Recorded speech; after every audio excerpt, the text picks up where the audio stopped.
오늘은 전직 정치인이자 정치 시사평론가, 현 작가, 방송인, 노무현 재단 이사장인 유시민의 생애 인생 이야기입니다. 먼저 이때까지 그래왔듯이 영상에 정치색은 없습니다. 인물의 인생을 다룬 영상이고 좌우 인물 모두 제작합니다. 논란이나 비하인드, 일화 등은 몰랐던 사실 이야기 편이 따로 영상으로 유시민 몰랐던 사실 편으로 제작되어 나옵니다. 저는 유시민을 작가로서 상당히 좋아합니다. 글을 정말 잘 쓰는 사람이니까요. 얼마 전 유시민의 책 나의 한국 현대사를 읽는데 유시민의 어릴 적 이야기가 나오더라고요. 이번 영상은 유시민의 책과 인터뷰 내용을 토대로 제작하였습니다. 평소에 유시민의 책들을 많이 읽어보셨다면 아는 내용이 나오실 거예요. 그리고 유시민 영상 다음 정치인은 다시 보수 쪽 인물입니다. 서론이 길었네요. 그럼 시작해볼까요? 유시민은 1959년 7월 28일 경북 경주시 북부동에 위치한 낡은 기와집에서 태어났습니다. 마당이 넓어서 채소를 키우는 텃밭도 있었죠. 어머니인 서동필은 유시민을 낳은 직후 정오 사이렌을 듣습니다. 당시 시계가 없는 서민들을 위해 정부에서 11시 반과 정오에 사이렌을 울려줬기 때문이죠. 신생아인 유시민을 받아준 사람은 이웃집 아주머니였는데 어머니는 소박한 옷 한 벌로 감사 표시를 했다는 일화가 있습니다. 아버지인 유태우는 경주 여자중학교에서 역사교사로 있었습니다. 광복 이후 미군정 측에서 교사요원 공채를 했을 때 동양사 분야의 응시에 합격하며 최초로 교원 자격을 얻은 사람이죠. 어쨌든 유시민이 눈을 뜨고 바라본 세상에는 누나 셋과 형이 벌써 자리를 잡고 있었고 2년 뒤 막내인 여동생이 뒤따라 세상에 나왔습니다. 다시 말해 2남 4녀 중 다섯째이자 차남으로 태어난 것이죠. 당시 키와 몸무게는 자신도 모른다고 하네요. 그 시절에는 다반수가 집에서 아기를 낳았고 신생아의 크기와 무게를 측정할 장비도 없었기 때문이죠. 심지어 혈액형은 초등학교에 들어갈 당시 신체 검사를 받고 알게 됩니다. 국가 혈액 사업이라는 게 없었고 병원에선 돈을 주고 피를 사던 시대였죠. 수혈을 받아야 할 환자의 가족이나 찢어지게 가난해서 피 말고는 팔 것이 없었던 사람 아니라면 굳이 혈액형을 알아야 할 이유가 없었습니다. 어머니 서동필의 말에 따르면 유시민은 잘 울지 않는 아이였다고 합니다. 오남매를 거두느라 쉴 틈 없이 움직였기에 잘 돌봐주지 못했으나 배가 고프면 주먹을 빨았고 기저귀가 젖어도 참고 있었으며 심심하면 손가락을 폈다 접었다를 반복했다고 하죠. 또한 처음으로 몸을 뒤집었을 때를 기억하는 사람이 없었고 배밀이를 시작했을 때나 일어나 앉았을 때도 마찬가지였습니다. 인생은 원래 고독한 것임을 자연스레 깨달은 거죠. 참고로 고독한 것임을 깨달았다는 말은 그냥 장난, 조크였습니다. 근데 정말 저렇게 크면 독립심이 좀 길러지지 않을까요? 유시민은 본인의 책에서 프티 브라주아 출신이라고 말합니다. 소시민 가정에서 자랐다는 뜻인데 국민학교 시절 하루 3끼는 아니더라도 굶주리며 살진 않았는데 학교에서 주는 탈지분유와 옥수수죽을 배급받아 먹는 친구들을 보고 어린 나이부터 가난이 어떤 건지와 그 차이에 대해 깨달았던 거죠. 어쨌든 출신 성분은 의미 있는 정보를 담고 있습니다. 사람은 가정환경에 영향을 받으며 인격과 개성을 만들어 나가기 때문이죠. 유시민은 뚜렷한 자율주의 성향을 가지고 있습니다. 이건 앞서 말한 소시민 가정의 문화적 특성으로 봐도 무방합니다. 어린 시절 역사교사였던 아버지는 어린이 신문을 매주 구독하게 시켰으며 밥을 먹을 때는 항상 이순신 궁예, 김효신, 나폴레옹 등 뛰어난 역사인물 이야기를 들려주곤 했죠. 그래서인지 유시민은 걸출한 개인을 흠모하는 성향이 있다고 스스로 책에서 이야기하기도 했습니다. 유시민은 고등학교 시절 출세라는 것을 해보려고 공부를 열심히 했습니다. 실제로 성적이 아주 우수했죠. 그러나 수학에는 재능이 없어서 당시 본고사를 대비할 때에는 수학책 3권을 통째로 암기하기도 했습니다. 여담으로 유시민은 박정희 때 실시된 고교 평준화 2기입니다. 자신을 뺑뺑이 2기라고 표현하기도 했으며 썰전에선 박정희가 가장 잘한 일로 고교 평준화를 꼽았죠. 또한 주간지에서 고교 평준화는 하나의 사회혁명이라 기고했고 박정희라는 절대 권력자의 말이고 법이 되는 권위주의 체제가 아니었다면 할 수 없었을 사회혁명이라 말했습니다. 대한민국을 지배한 명문고 학벌을 해체했기 때문이죠. 이후 시민고등학교를 졸업한 유시민은 서울대학교 사회계열로 입학합니다. 그러나 대학에 들어간 유시민은 공부보다 정부와 싸우는 일에 더 많은 시간을 쏟게 됩니다. 먼저 농촌법학회라는 동아리에 가입해 신입생 환영회에서 역사는 발전하는 것이 아니라 그저 변하는 것이다 라고 주장해 선배들을 당황시키는가 하면 유신헌법 아래 긴급조치 위반으로 선배들이 처벌받는 모습을 보곤 박정희 정권 밑에서 판검사로 일하는 건 아무리 생각해도 할 수 없다며 전공을 결정할 때 원래 지망했던 법학과가 아닌 경제학과로 발을 돌렸습니다. 또한 야학에서 같은 연배의 노동자들을 가르쳤으며 학생의 임원을 맡았다가 감옥을 구경하기도 했죠. 이후 1980년 녹화사업에 징집되며 화천군에서 복무를 했으며 1983년 육군병장 만기 전역을 했습니다. 녹화사업이란 당시 민주화 운동가와 대학생들을 감옥으로 보내는 대신 최전방으로 입대시키는 제도였습니다. 그렇게 화전 7사단으로 입대한 유시민은 관심병사로 지정되며 전출과 전입을 반복했으며 사상검증을 당하기도 했습니다. 여담으로 유시민은 군복무 시절 사격과 축구를 잘했고 아버지의 수술을 앞둔 후임을 위해 몰래 자신의 포상휴가증을 반납하고 청원휴가를 보내줬다는 일화가 있습니다. 또한 구타가 당연시되는 1980년대 군대에서 유시민은 구타는커녕 후임병들의 고민과 고충을 상담해주기도 했습니다. 같이 근무를 나가면 재워주기까지 했죠. 군대 다녀오신 분들은 어떤 의미인지 잘 아실 거라고 봅니다. 어쨌든 군대를 전역하고 글을 쓰는 일로 밥벌이를 하다가 1988년 당시 평화민주당 이해찬 의원실에서 보좌관으로 일하게 됩니다. 정계에 입문한 시작점이기도 하죠. 여기서 재밌는 건 이해찬과 유시민은 같은 대학 선후배 사이였는데 첫 만남부터 멱살을 잡으며 싸웠습니다. 당시 1학년들의 병영 집체훈련 응소 문제를 두고 노선 싸움을 하는 상황에서 총학생의 간부였던 유시민이 사회를 봤었는데 이해찬 측에 발언권을 주지 않고 집회를 끝내려 하자 다툼이 일어났습니다. 그 뒤로는 화해를 계기로 절친한 사이로 남게 되며 보좌관으로 일하는 인연까지 이어진 것이죠. 노무현과의 인연도 이때부터 시작이었습니다. 당시 노무현 통일민주당 의원과 이해찬 평화민주당 의원이 모두 국회 노동위 소속이었기 때문이죠. 이후 1991년 8월에 서울대를 졸업하고 1992년 경제학을 또 공부하기 위해 독일로 유학을 떠납니다. 그렇게 독일에서 보건경제학 석사과정을 밟게 되는데 앞서 말했듯이 서울대에 다닐 때에는 정부와 싸우느라 공부를 제대로 하질 않아서 새로운 마음으로 다시 공부한 거나 다름없었죠. 유학지로 미국이 아닌 독일을 선택한 이유는 미국은 학비가 비싸고 장학금도 받을 수 없는 반면 독일은 학비를 낼 필요가 없었기 때문이었습니다. 그런데 막상 가보니 독일 공부가 너무 어려웠던 유시민은 무려 4년에 걸쳐 석사과정을 마쳤습니다. 우선 독일어로 공부를 해야 하는 점과 정부와 싸우느라 경제학 공부의 기초가 너무 부족했던 이유였죠. 유시민의 독일 유학생활은 노무현과 더 가까워진 계기이기도 합니다. 5년간의 유학생활 중 잠시 한국에 들릴 때마다 노무현을 만나 경제와 관련된 지식을 공유했죠. 이후 97년 박사과정을 포기하고 귀국한 후 한국에서 정치시사 평론가로 활동하면서 글을 쓰기 시작합니다. 유시민의 주종목이기도 하죠. 한참 대선이던 97년 97 대선 게임의 법칙이라는 글을 쓰며 엄청난 대중의 관심을 받습니다. 책에서 논란이 된 부분은 김대중 대선 필패론인데 여기서 유시민은 전라도 혐오증과 김대중 인물에 대한 반감으로 김대중은 당선이 될 수 없다는 내용을 써냈습니다. 이 책이 나온 후 당연히 호남 혐오자라며 대차게 까였죠. 김대중이 대통령에 당선되고 99년에는 살아있는 권력 김대중 정부에 대해 자신의 주특기인 글으로서 또 비판을 했습니다. 앞서 쓴 정치시사 평론들이 대중의 관심을 받으면서 유명해지고 2000년에 들어가서는 MBC 라디오 MBC 초대석의 진행을 맡습니다. 2000년 중순부터는 백분 토론의 진행도 맡는데 백분 토론에 집중하겠다며 결국 라디오는 그만두게 되죠. 그리고 2002년 유시민은 노무현을 돕기 시작하면서 정치에 뛰어듭니다. 강연도 하고 성명도 내고 글도 쓰다가 결국 글 쓰는 일을 접고 전업 정치인으로 노선을 바꿉니다. 11월 16일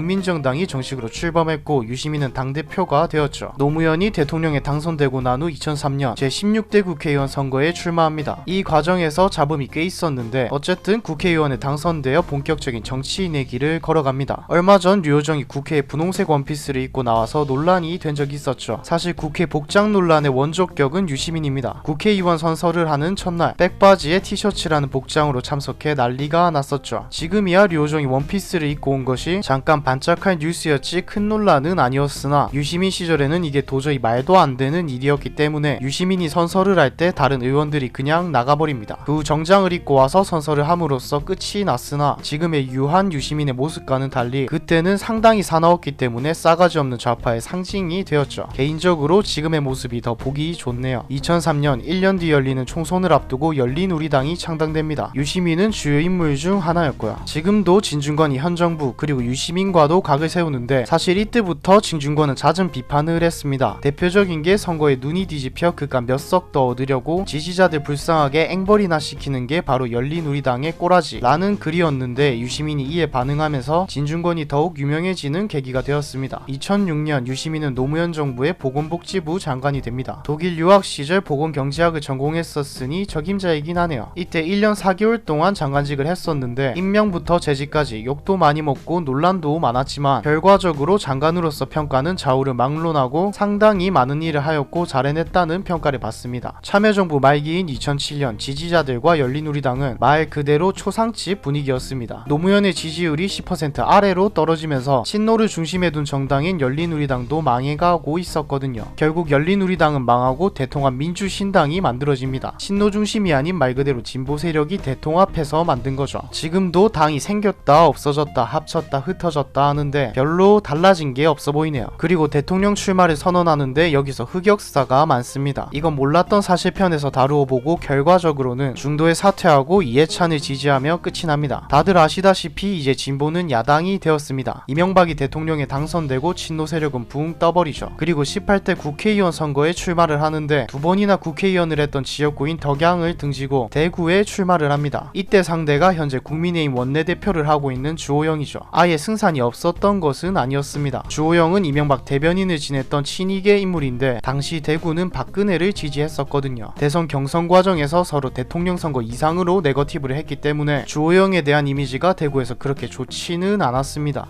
결과적으로는 낙선합니다. 그리고 2010년 경기도지사에 출마했지만 또 낙선하고 통합진보당을 거쳐 현재 정의당을 결성했지만 결국 정계 은퇴를 선언하며 정치평론가로 다시 돌아옵니다. 2016년 썰전에 나오면서부터 인기가 다시 치솟죠. 사실 저도 처음으로 정치에 관심이 생긴 게 썰전을 보면서였습니다. 이전까지는 그냥 뉴스에서만 접한 정도였지만 썰전을 보고 정치 역사에 관련된 책도 읽으면서 재밌게 봤었는데 종영을 해서 아쉽네요. 어쨌든 인기가 솟아오르면서 정계 복귀설이 돌았으나 정치평론만 하고 작가 생활을 지속합니다. 썰전이 끝나고 유튜브에서도 노무현 재단 채널 알릴레오에서 정치평론을 했지만 현재는 아예 정치평론을 그만두고 작가로만 활동하고 있습니다. 마지막으로 여담 한 가지만 해보자면 여야 좌우를 막론하고 한국에서 가장 토론을 잘하는 인물 중 하나로 꼽힙니다. 저는 예전에 유튜브로 토론하는 영상을 자주 봤었는데 주로 찾아봤던 인물들이 전원책, 유시민, 진중권, 박형준, 유승민이 나온 토론들을 찾아봤었죠. 썰전을 하기 전 인터뷰에서 밝힌 뛰어난 토론 상대였던 사람은 유승민과 박형준, 그리고 원희룡 현 제주도지사입니다. 진보 쪽 인물이 없는 건 유시민이 진보라 토론을 하면 99% 보수랑 하기 때문이죠. 정권의 주장이라면 콩으로 매주를 쓴다 해도 믿지 않으려는 학생들의 불신은 과연 누구의 책임이겠습니까? 최근에는 한쪽에 너무 치우친 말들을 하며 조금 실망하기도 했지만 작가로서는 존경하는 인물 유시민의 인생은 여기까지입니다.